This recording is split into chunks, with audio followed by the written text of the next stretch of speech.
When communicating with your spirit guides and loved ones, you're going to feel like you're making it up most of the time, but that's only because you're stopping prematurely. Here's a few things that you can do to get past that feeling. So when I first began my journey and I was trying to figure all this out, I was going around to all these practice circles where we communicate with our spirit guides and loved ones, and it was just terrible.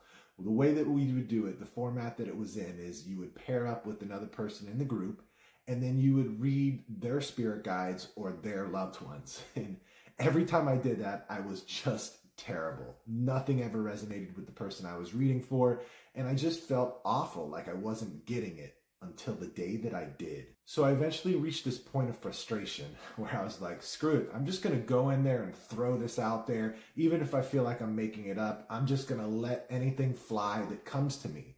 And I did that for the first time. And what I noticed when I was reading the person that I was reading is that all of a sudden, after a few minutes, my body started to feel funny, right? I started to feel these energetic sensations. I started to feel almost like this wave of energy pick me up and kind of float along. And the information that was coming from me in that moment, I knew undeniably that I was with a spirit because of the way that it was flowing. It was not coming from me, it was coming through me. In the reading, I had a gentleman come through who was dressed in this gothic attire. He also spoke in a British accent, but the things that really stood out to me about his appearance were these Doc Marten boots and these leather pants. I gave the person that I was reading that information, and as I did, I heard the spirit say, "Tell him I said I'm sorry.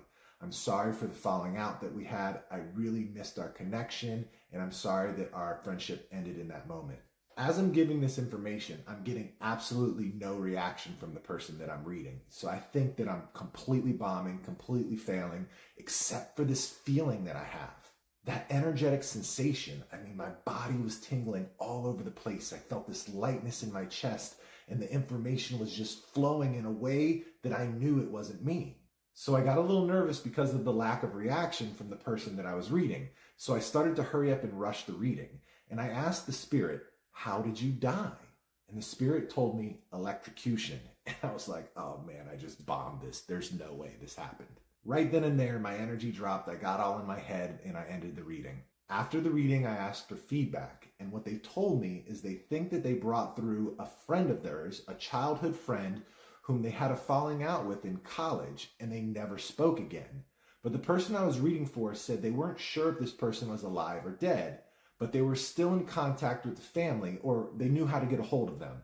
And so he said that he was going to go reach out to this family and find out what was going on with this person.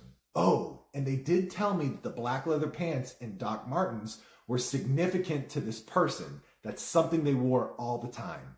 So the next week, the person that I read for came in, and as soon as he saw me, he had this huge smile on his face. He told me that he spoke to the family of his childhood friend and that his friend was indeed deceased. And then what he told me next blew my mind. He told me that the way his friend passed was he had gotten in a car accident and a telephone pole had fallen on top of the car. But he didn't die from the collision. He died when he went to go get out of the car and was electrocuted by the power lines. My mind was blown. In that moment, I realized that the only way to effectively communicate with spirits is to be in the energy of not giving a fuck, right? And what that means is that if you're sitting there judging what your thoughts are, was this spirit, was that really it? I can tell you, you're definitely not with a spirit. But if you just let everything rip and fly that's coming to you, then eventually, maybe you're coming from your head, maybe you're coming from your mind, but I can tell you eventually you are going to feel that wave of energy pick you up, carry you along. You're going to feel the tingles. You're going to feel that lightness in the chest. The information is going to flow through you in a way that you know that it is not you. So when you feel like you're making it up, you have to push through that feeling and get to the other side, because that's where your undeniable experience is. If you're not rock solid in your confidence about your spiritual gifts, I got a course that will get you there. You can get it by visiting my profile.